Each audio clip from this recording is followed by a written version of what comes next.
ಕುಶಾಲನಗರ ಕಾವೇರಿ ನೀರಾವರಿ ನಿಗಮದ ವತಿಯಿಂದ ಹಾರಂಗಿ ಎಡದಂಡೆ ನಾಲೆ, ಮುಖ್ಯ ನಾಲಾ, ಸರಪಳಿ ಹಾಗೂ ವಿತರಣಾ ನಾಲೆಯ ಆಯ್ದ ಭಾಗಗಳಲ್ಲಿ ಆಧುನೀಕರಣ ಕಾಮಗಾರಿಗೆ ಶಾಸಕ ಡಾಕ್ಟರ್ ಮಂತರ್ಗೌಡ ಭೂಮಿ ಪೂಜೆ ನೆರವೇರಿಸಿದರು. ಒಟ್ಟು 125 ಕೋಟಿ ವೆಚ್ಚದ ಆಧುನೀಕರಣ ಕಾಮಗಾರಿಗೆ ಮುಖ್ಯ ನಾಲಾ, ಸರಪಳಿ, ತೊರೆನೂರು ಮತ್ತು ಹುದುಗುನೂರಿನಲ್ಲಿ ಶಾಸಕರು ಚಾಲನೆ ನೀಡಿದರು. ಹಾರಂಗಿ ಮುಂಭಾಗ ಅಭಿವೃದ್ಧಿಪಡಿಸಿದ ಸೇತುವೆಯನ್ನ ಉದ್ಘಾಟಿಸಿದರು.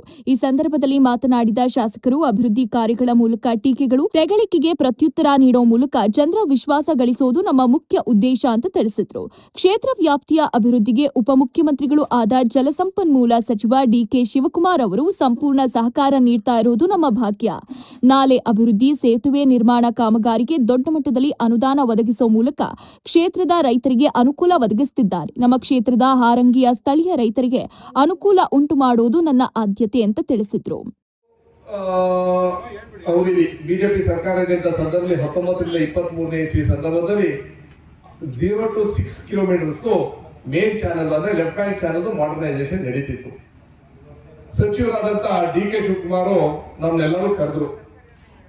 ನಿಮ್ ಭಾಗದಲ್ಲಿ, ನೀರಾವರಿ ಭಾಗದಲ್ಲಿ ಏನೇನ್ ಕಾಮಗಾರಿ ಆಗ್ಬೇಕಂತ ಸಂದರ್ಭದಲ್ಲಿ ಇಲ್ಲ ಮತ್ತ ಮೇನ್ ಚಾನೆಲ್ ಮಾಡರ್ನೈಸೇಷನ್ ಅಂತ ಇವರು ನಮಗೆ ಅಧಿಕಾರಿಗಳು ಅವ್ರಿಗೆ ಆಗಲೇ ಸೂಚನೆ ಕೊಟ್ಟಿದ್ರು. ಎಂ ಡಿ ಅವ್ರ ಮಹೇಶ್ ಅಂತ ಅವ್ರು ಹೇಳಿದ್ರು, 7ರಿಂದ 14 ಕಿಲೋಮೀಟರ್ ಏನು ನಮ್ಮ ಕೊಡಗು ಜಿಲ್ಲೆಗೆ ಯಾವ ಮಟ್ಟಕ್ಕೆ ಬರ್ತದೆ ಅದು ಮಾಡಿಸ್ಕೊಳ್ಳಿ ಅಂತ ಅಂದ್ರು. ನಾನಿಲ್ಲ ಸರ್, ನಾನು ಮೇನ್ ಚಾನೆಲ್ ಮಾಡೋಕ್ಕೆ ನಾನು ಒಪ್ಕೊಳ್ಳೋದಿಲ್ಲ. ಕಾರಣ ಯಾಕೆ ಹೇಳಿ, ಆ ನೀರು ನಮ್ಮ ಕ್ಷೇತ್ರದವ್ರು ಅನುಕೂಲ ಆಗಲ್ಲ, ಕೆಳಗಡೆಯವ್ರಿಗೆ ಅನುಕೂಲ ಆಗುತ್ತೆ. ನಮ್ಮ ಕ್ಷೇತ್ರಕ್ಕೆ ಏನ್ ಅನುಕೂಲ ಮಾಡ್ಕೊಡ್ತೀರ ಅಂತ ಕೇಳಂತ ಸಂದರ್ಭದಲ್ಲಿ ಒಂದ್ ಸ್ವಲ್ಪ ನಾನು ಇವ್ರಿಗೆ ಹುಳ ಬಿಟ್ಟೆ ನಮ್ಮ ಅಧಿಕಾರಿಗಳಿಗೆ. ಅವೆಲ್ಲ ಆಗಲ್ಲಪ್ಪ, ಏನಾಗ್ಬೋದು ಅಂತ ಸಂದರ್ಭದಲ್ಲಿ 90 ಡಿಸ್ಟ್ರಿಬ್ಯೂಟರ್ ಲೆಫ್ಟ್ ಬ್ಯಾಂಕ್ ಚಾನೆಲ್ ಮೇಲೆ ನಡೀತದೆ. ಇಡೀ ಲೆಫ್ಟ್ ಬ್ಯಾಂಕ್ ಅಲ್ಲಿ ಏನೋ ಒಂದು 70-80 ಕಿಲೋಮೀಟರ್ ಅಲ್ಲಿ 140 ಕಿಲೋಮೀಟರ್ ಅಲ್ಲಿ 90 ಡಿಸ್ಟ್ರಿಬ್ಯೂಟರ್ ಬರ್ತದೆ. ನಾನು 90 ಡಿಸ್ಟ್ರಿಬ್ಯೂಟರ್ ಮಾಡಕ್ಕೆ ನಾನು ಅಷ್ಟೇ ದೊಡ್ಡವನಾಗಿಲ್ಲ. ನಮ್ಮ ಕ್ಷೇತ್ರದಲ್ಲಿ ಎಷ್ಟು ಡಿಸ್ಟ್ರಿಬ್ಯೂಟರ್ಗಳು ಆಗವೆ ಅಂತ ಹೇಳಿದ್ರೆ ಅಂತ ಸಂದರ್ಭದಲ್ಲಿ 18 ಡಿಸ್ಟ್ರಿಬ್ಯೂಟರ್ ಇದೆ. ನೀವು ಮೇನ್ ಚಾನೆಲ್ ಮಾಡಿದ್ರೆ ಇದು ಮಾಡಲೇಬೇಕು ಅಂತ ಅವ್ರಿಗೆ ಒತ್ತಡ ಮಾಡಿ, ಯಾಕೆ ಹೇಳಿ, ಸಲೀಸ ನೀರು ಕೆಳಗಡೆ ಹೋಗ್ಬಿಡ್ತದೆ. ಹೌದು, ಅದು ನಮ್ಮೂರವರೇ ಇರ್ಬೋದು, ಬೇರೆಯವರು ಇರ್ಬೋದು, ರೈತರೇ ಇರ್ಬೋದು, ಅವ್ರಿಗೂ ಅನುಕೂಲ ಆಗಲಿ. ಮತ್ತೆ ನಮ್ಮ ಸ್ವಾರ್ಥ, ನಮ್ಮ ರೈತರಿಗೆ ಅನುಕೂಲ ಮಾಡಬೇಕು ಅಂತ ನನ್ನ ಸ್ವಾರ್ಥ ಇರೋದ್ರಿಂದ 18 ಡಿಸ್ಟ್ರಿಬ್ಯೂಟರ್ ಮಾಡಲೇಬೇಕು ಅಂತ ಒತ್ತಡ ಅಂತ ಸಂದರ್ಭದಲ್ಲಿ ಮಾನ್ಯ ಉಪಮುಖ್ಯಮಂತ್ರಿಗಳಾದಂತ ಡಿ.ಕೆ. ಶಿವಕುಮಾರ್ಗೆ ನಿಮ್ಮ ಪರವಾಗಿ ಅವರಿಗೆ ಮತ್ತೊಮ್ಮೆ ಅಭಿನಂದನೆ ತಿಳಿಸಕ್ಕೆ ಇಷ್ಟಪಡ್ತೀನಿ. ಯಾಕೆಂತಂದ್ರೆ ಮೊದಲೇ ಬಾರಿಗೆ ಈಚೆ ದೊಡ್ಡ ದೊಡ್ಡ ಕೆಲಸ ಕೊಡೋದು ನನಗೂ ನನ್ನ ಮೇಲೆ ನಂಬಿಕೆ ಇರಲಿಲ್ಲ. ಯಾಕಂದ್ರೆ ಕೇಳಂತ ಸಂದರ್ಭದಲ್ಲಿ ನೋಡೋಣ, ನಾಳೆ ಬನ್ನಿ ಅಂತ ಗೊತ್ತಲ್ಲ ಕೆಲವು ಟೈಮಲ್ಲಿ. ಈಗ ನೀವು ನನಗೆ ಬೈತಾರೆ ಜಾಗ. ಕುಶಾಲನಗರ ತಾಲೂಕು ಗ್ಯಾರಂಟಿ ಯೋಜನೆಗಳ ಅನುಷ್ಠಾನ ಸಮಿತಿ ಅಧ್ಯಕ್ಷ ವಿಪಿ ಶಶಿಧರ್ ಮಾತನಾಡಿದರು. ನೀರಾವರಿ ನಿಗಮದ ಹಾರಂಗಿಯ ಇತಿಹಾಸದಲ್ಲಿ ಪ್ರಥಮ ಎಂಬಂತೆ ಏಕಕಾಲದಲ್ಲಿ 125 ಕೋಟಿಗೂ ಅಧಿಕ ವೆಚ್ಚದ ಕಾಮಗಾರಿಗೆ ಚಾಲನೆ ನೀಡಲಾಗಿದೆ. ಶೀಘ್ರದಲ್ಲೇ ಹಾರಂಗಿ ಅಣೆಕಟ್ಟು ಮುಂಭಾಗ 36 ಕೋಟಿ ವೆಚ್ಚದಲ್ಲಿ ಹೊಸ ಸೇತುವೆ ನಿರ್ಮಾಣ ಕಾಮಗಾರಿಗೆ ಡಿಕೆಶಿ ಅವರಿಂದ ಭೂಮಿ ಪೂಜೆ ನೆರವೇರಿಸುವ ಚಿಂತನೆಯನ್ನ ಶಾಸಕರು ಹೊಂದಿದ್ದಾರೆ ಎಂದು ತಿಳಿಸಿದರು. ಈ ಭಾಗದಲ್ಲಿ ಎಲ್ಲ ಸಮುದಾಯದ ಸರ್ವಾಂಗೀಣ ಅಭಿವೃದ್ಧಿಗೆ ಶಾಸಕರು ಸ್ಪಂದಿಸಿದ್ದಾರೆ ಎಂದು ತಿಳಿಸಿದರು.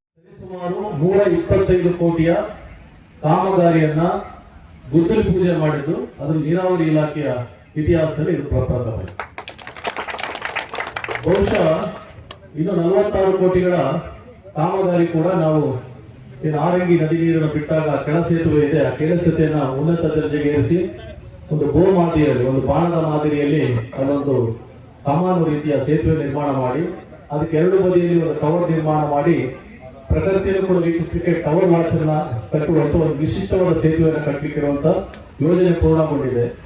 ಈ ಎಲ್ಲಾ ಯೋಜನೆಗಳನ್ನ ನಮ್ಮ ಸನ್ಮಾನ್ಯ ನೀರಾವರಿ ಖಾತೆ ಸಚಿವರು ಮತ್ತು ನಮ್ಮ ಮುತ್ಸದಿಗಳು, ಮುಖಂಡರಾದ ಶ್ರೀಯುತ ಡಿ.ಕೆ. ಶಿವಕುಮಾರ್ ಅವರ ಅಮೃತಾಸ್ತಿಯಿಂದ ಗುದ್ದಲಿ ಪೂಜೆ ಮಾಡಬೇಕು, ಶಂಕುಸ್ಥಾಪನೆ ಮಾಡಿಸಬೇಕು ಅನ್ನೋ ಆಶಯವನ್ನ, ಹಂಬಲವನ್ನ ಶ್ರೀಯುತ ಮಂತರಗೌಡರು ಇಟ್ಕೊಂಡಿದ್ರು. ಆ ಹಿನ್ನೆಲೆಯಲ್ಲಿ ಕಾಮಗಾರಿ ಸ್ವಲ್ಪ ತಡ ಆಯಿತು. ಅದು ಇನ್ನೂ ತಡ ಆಗುತ್ತೆ, ಅಭಾಸ ಆಗೋದು ಬೇಡ, ಅದೊಂದು ಕಾಮಗಾರಿಯನ್ನ ಬಾಕಿ ಇಟ್ಕೊಂಡು ಇದಿಷ್ಟು 125 ಕೋಟಿ ಮತ್ತು 1 ಕೋಟಿಯ ಬ್ರಿಡ್ಜ್ ಅನ್ನ ಏನ್ ಮಾಡಿದ್ವಿ, ಇದನ್ನ ಇವತ್ತು ಕಾಮಗಾರಿಯನ್ನು ಪೂರ್ಣಗೊಳಿಸೋಣ ಅಂತ ಹೇಳಿ ಇವತ್ತು ನಾವು ವಿದ್ಯುಕ್ತವಾಗಿ ಚಾಲನೆಯನ್ನು ಕೊಡ್ತಾ ಇದ್ವಿ. ಲೋಕಸಭಾ ಪರಾಜಿತ ಅಭ್ಯರ್ಥಿ ಕೆಪಿಸಿಸಿ ವಕ್ತಾರ ಎಂ ಲಕ್ಷ್ಮಣ್ ಮಾತನಾಡಿದರು. ವಿರಾಜಪೇಟೆನಲ್ಲಿ ಇನ್ನೊಬ್ಬ ಯಂಗ್ ಡೈನಾಮಿಕ್ ಎಂಎಲ್ಎನ ನೀವು ಎಲೆಕ್ಟ್ ಮಾಡಿದ್ದೀರಿ. ನಿಮ್ಮ ಆತ್ಮಸ್ಥೈರ್ಯವನ್ನು, ಆತ್ಮವನ್ನು ಮುಟ್ಟಿ ಬೆಳಗ್ಗೆ ಹೊತ್ತು ನನಗನ್ಸುತ್ತೆ ಪ್ರತಿಯೊಬ್ಬರು ದೇವರ ಕೈ ಮುಗಿಯುವಂಥ ಒಂದು ಅಭ್ಯಾಸ ಇಟ್ಕೊಂಡಿದ್ದೀರಿ. ಸುಮ್ಮನೆ ಒಂದು 2 ನಿಮಿಷ ನಾನು ಈಗ ಬರ್ತಾ ಇರ್ಬೇಕಾದ್ರೆ ಒಂದು ಪೈಲಟ್ ಮೂಲಕ ಒಂದು ಇದು ಕಾರ್ ಹೋಯಿತು. ಅಲ್ಲಿ ಮುಂದೆ ಬಂದು ನಿಲ್ಲಿಸ್ದೆ ಕಾಫಿ ಕುಡಿಯೋಣ ಅಂತ. ಯಾವುದು ಕಾರ್ ಹೋಯ್ತಲ್ಲ, ಯಾರು ಮಿನಿಸ್ಟ್ರ ಅಂತ ಕೇಳಿದೆ ನಾನು. ಸರ್ ಇಲ್ಲ ಸರ್, ಈ ಭಾಗದ MP ಅವರು ಓದ್ತಾವ್ರೆ ಅಂತ. ಇವೆಲ್ಲ ಎಲೆಕ್ಟ್ ಮಾಡಿದ್ದಂತೆ MP. ಯಾಕೆ ಅವ್ರಿಗೆ ಯಾಕೆ ಎಸ್ಕಾರ್ಟ್ ಜೀಪು ಪೊಲೀಸ್ ಜೀಪ್ ಕೊಟ್ಟವ್ರೆ ಅಂತ ನನಗೆ ಅರ್ಥ ಆಗಲಿಲ್ಲ. ಇರ್ಬೋದು ಅಂತ ಸುಮ್ಮನೆ ಅಲ್ಲಿ ಕೂತ್ಕೊಂಡಿರ್ಬೇಕಾದ್ರೆ ಅವರೇ ಮಾತಾಡ್ತಾ ಇದ್ರು. ಸರ್ ಏನು ಗೊತ್ತಾದ್ರು, ಯಾವ್ದಾದ್ರು ಇನಾಗ್ರೇಷನ್ ಇದೆ, ಯಾವ್ದೋ ಕಾರ್ಯಕ್ರಮ ಇದೆಯಾ? ನಾನು ಏಕೆಂದ್ರೆ ಮಂತ್ರಗೋಟಿ ಗೊತ್ತಾನೆ ಕಾರ್ಯಕ್ರಮಕ್ಕೆ ಕರೆದ್ರು. 50 ಕೋಟಿ ಕಾಮಗಾರಿಯನ್ನು ಬಹಳ ಸಿಂಪಲ್ ಆಗಿ ಉದ್ಘಾಟನೆ ಮಾಡ್ತಾ ಇರುವಂಥದ್ದು ನನಗೆ ಸ್ವಲ್ಪ ದಿಗ್ಭ್ರಮೆ ಆಯಿತು.